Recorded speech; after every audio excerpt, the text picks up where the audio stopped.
नमस्कार, राजस्थान संवाद में आपका स्वागत है। मैं हूं चेतना शर्मा आपके साथ और आज हम मौजूद हैं शिवसेना के एक कार्यक्रम में जहां पर चंद्रराज सिंघवी जी को राजस्थान का प्रभारी बनाया गया है। तो और शिवसेना के कार्यकर्ता भी हमारे साथ मौजूद हैं, प्रदेश अध्यक्ष भी हमारे साथ मौजूद हैं। सर, आपका बहुत बहुत स्वागत है। धन्यवाद। सर, मैं आपसे ये जानना चाहूँगी कि आपने राजस्थान में एंट्री करने के लिए चंद्रराज सिंघवी जी को ही क्यों चुना? ये हमने नहीं चुना है, क्योंकि कहते हैं सिंहासन अपना राजा खुद चुनता है। तो चंद्रराज सिंघवी जी साहब एक ऐसी शख्सियत हैं जिनके बारे में हम तो क्या यहाँ राजस्थान के या भारत के कोई बोल नहीं सकते। माननीय पक्ष प्रमुख एकनाथ शिंदे जी, जो राजस्थान के इस समय हालात चल रहे हैं राजनीति के, आपको भी पता है कि मुख्यमंत्री चेहरा ना तो बीजेपी के पास है और ना ही यहाँ कांग्रेस के पास है। ऐसे मौके पे हमारी जो केंद्र में बैठे हुए नेता है उनकी राजस्थान पे पूरी नज़र है, जिसमें से एकनाथ शिंदे जी ने स्वयं चंद्रराज सिंघवी साहब से बात करी और उन्होंने चाहा कि राजस्थान में खाता खोलने के लिए और राजस्थान में पूर्णता से शिवसेना को खड़ा करने के लिए और एनडीए की सरकार बनाने के लिए, बीजेपी नहीं, एनडीए की सरकार बनाने में महत्वपूर्ण भूमिका किंग मेकर की चंद्रराज सिंघवी साहब निभा सकते हैं। इसलिए संपूर्ण राजस्थान का प्रभार माननीय चंद्रराज सिंघवी साहब को दिया है। और पूरी राजस्थान इकाई जो शिवसेना सोच रही थी कि हम 30 साल से राजनीति नहीं कर पा रहे, चंद्रराज सिंघवी साहब के आने से प्रत्येक शिव सैनिक ये सोचने लगा है कि मैं भी पार्षद बनूंगा, मैं भी विधायक बनूंगा, मैं भी मंत्री बनूंगा और अगर आशीर्वाद रहा तो एक दिन शिवसेना का यहाँ मुख्यमंत्री भी बनेगा। नमस्कार। ये तो बहुत अच्छी बात है कि आपने जो शून्य से सफ़र शुरुआत करने के लिए बोला था अभी कि हम शून्य से सफ़र करने वाले हैं और शिखर तक पहुंचने का आपका विजन है। तो आपके पास अपने क्या मुद्दे हैं जिनको आप सर के निर्देशन में आगे बढ़ाएंगे? मैं साहब के सामने आप बुलवा रहे हैं, उसके लिए भी बहुत बड़ी बात है। मुद्दे तो यह है कि राजस्थान की जनता की स्थिति आपसे और हमसे किसी से छुपी नहीं है। ये जो 5-5 साल का खेल है और इस खेल में भी स्थिति ये होती है कि जनता की जो चीज़ें चाहिए, अब पेपर लीक बीजेपी की गवर्नमेंट में भी हो रहे हैं, पेपर लीक कांग्रेस की भी हो रहे हैं और जनता का कार्य नहीं हो रहा है। और अभी तो स्थिति ये जो पिछले 5 साल गुजरे हैं, इसमें तो बड़ी ऐसी राजनीति मैंने राजस्थान के अंदर नहीं देख पाया कि दोनों ही खेमों में मुख्यमंत्री की कुर्सी के चक्कर में 4.5 साल लोगों की अपनी कुर्सी नहीं बची, लोगों के व्यापार नहीं बचे, आम जनता त्रस्त है, युवाओं के रोजगार नहीं बचे। तो ये सारे मुद्दे जो हैं इस समय बड़े स्थिर से पड़े हैं। जिस तरह महाराष्ट्र में एकनाथ शिंदे जी मुख्यमंत्री बने और मुख्यमंत्री बनने के बाद उन्होंने 3 महीने के अंदर महाराष्ट्र के 40,000 फैसले लिए। हम भी चाहेंगे राजस्थान की जनता, सिंघवी साहब का आशीर्वाद अगर हमें मिला तो शिवसेना यहाँ जनता के लिए काम करेगी और महाराष्ट्र की तर्ज पे ही पूरे राजस्थान में कार्य किया जाएगा। बिल्कुल। जो इस शिवसेना के भी आप जानते हैं कि 2 भाग हैं, एक शिवसेना शिंदे है, एक ठाकरे हैं। तो यहाँ पर जो राजस्थान में एंट्री मारी है शिवसेना शिंदे ने, तो आपको क्या लगता है कि कोई आंतरिक टकराव होने की स्थिति यहाँ पर भी हो सकती है जैसे कि महाराष्ट्र में? अच्छा सवाल किया आपने। मैं अपने बारे में परिचय देता हूँ। माननीय हिंदू हृदय सम्राट श्री बाला साहब ठाकरे जी जब थे तब भी मैं यहाँ का प्रदेश अध्यक्ष था और अभी जो पिछला काल हमारे पूर्व राष्ट्रीय अध्यक्ष रहे हैं उद्धव ठाकरे जी, उनका भी मैं ही प्रदेश अध्यक्ष हूँ और एकनाथ शिंदे जी का भी मैं ही प्रदेश अध्यक्ष हूँ और ये सब पदाधिकारी वही हैं, टकराव कहीं नहीं है, दूर दूर तक नहीं। जी, धन्यवाद आपका। सर, यहाँ पर मैं जानना चाहूँगी, यहाँ पे आपके साथ इतने लोग मौजूद हैं, कार्यकर्ता मौजूद है, अध्यक्ष मौजूद है, तो आप इनको क्या मंत्र देना चाहेंगे?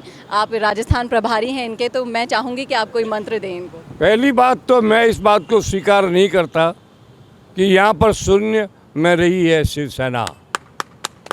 हर हजारों लोगों के दिल में बसी है शिवसेना। व्यक्ति कम हो सकते हैं, आस्था परमानेंट थी और शिवसेना के सिद्धांतों को मानने वाले लोगों की संख्या कई हज़ार में थी। वो संगठित होकर के आगे नहीं आ पाए। मेरा काम केवल इतना है कि उन्हें संगठित करके एक मजबूत टीम के रूप में खड़ा करना और मैं वो करूँगा। मैं आपसे कह देता हूँ, जैसा कि हमारे अध्यक्ष जी ने कहा, सही कहा है, 5 साल में दोनों पार्टियों ने जनता को मजाक बना रखा है। आपसी लड़ाई के अंदर पार्टी सिद्धांतों से मुक्त हो गई है। सिद्धांतों ने किसी का भला नहीं किया। अशोक गहलोत और सचिन की लड़ाई में 4.5 साल तक राजस्थान की जनता आहत कैंप में रही और अंतिम समय में राहत कैंप की बात कर रहे हैं। राहत किसको दोगे?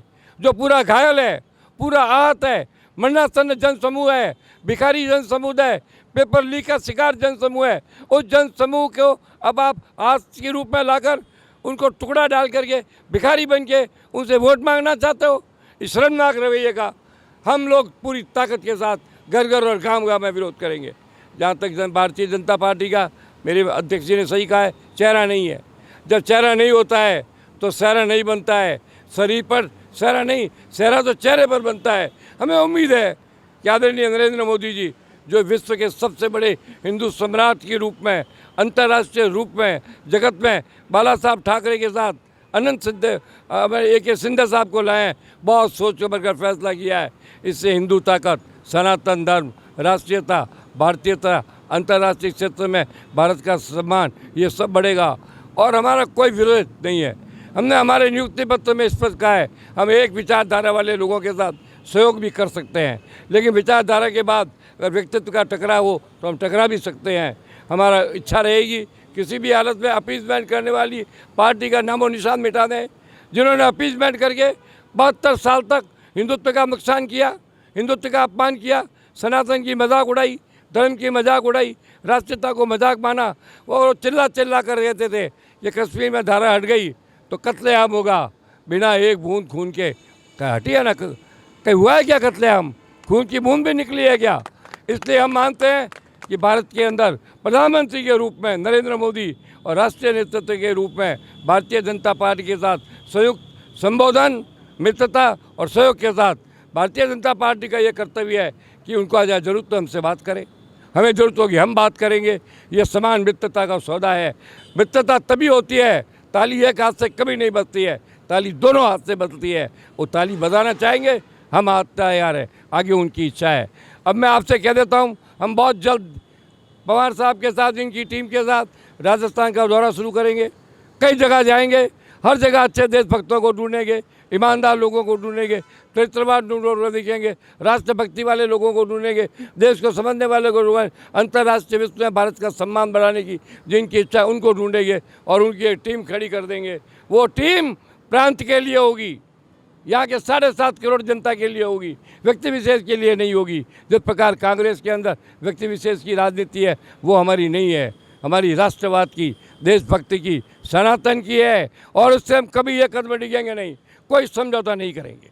आप लोग आए, बहुत बहुत धन्यवाद। तो एक बार मैं दिखाना चाहूँगी कि शिवसेना में कितना उत्साह है, तो एक बार आप जोरदार उत्साह दिखा दीजिए हमारे दर्शकों को। माता की जय, माता की जय, जय शिवा सरदार की, जय शिवा सरदार की, जय शिवा सरदार की। शिवसेना, शिवसेना रहे, अमर रहे, अमर रहे, अमर रहे। हम तुम्हारे साथ हैं, हम तुम्हारे साथ हैं। जय भारत। तो देख सकते हैं आप, शिवसेना का जो उत्साह है वो बिल्कुल चरम पर है और राजस्थान में अब ये धमाकेदार एंट्री मारने के लिए बिल्कुल तैयार है। अब देखना ये होगा कि पहले से ही उबलती हुई सियासत में शिवसेना की एंट्री क्या कमाल दिखाती है राजस्थान की सियासत में। जो भी होगा अपडेट पहुंचाएगा आप तक राजस्थान संवाद। जुड़े रहिए हमारे साथ। नमस्कार। बड़ी राजनीतिक पार्टी का टिकट चाहते हैं और उस टिकट से जीतकर नेता बनने का भी इच्छा रखते हैं, लेकिन प्रचार के लिए अभी भी वार त्योहार के पोस्टर बनाने का पुराना तरीका ही अपना रहे हैं। राजनीतिक प्रचार के लिए पोस्टर हुआ पुराना, वीडियो इंटरव्यू का है जमाना। राम मीडिया वर्क्स आपकी राजनीतिक प्रोफाइल को पावरफुल बनाने के लिए लाए हैं स्पेशल डिजिटल पैकेज, जहां प्रदेश के लाखों सब्सक्राइबर्स वाले डिजिटल चैनल के रिपोर्टर, कैमरामैन लेंगे आपका इंटरव्यू।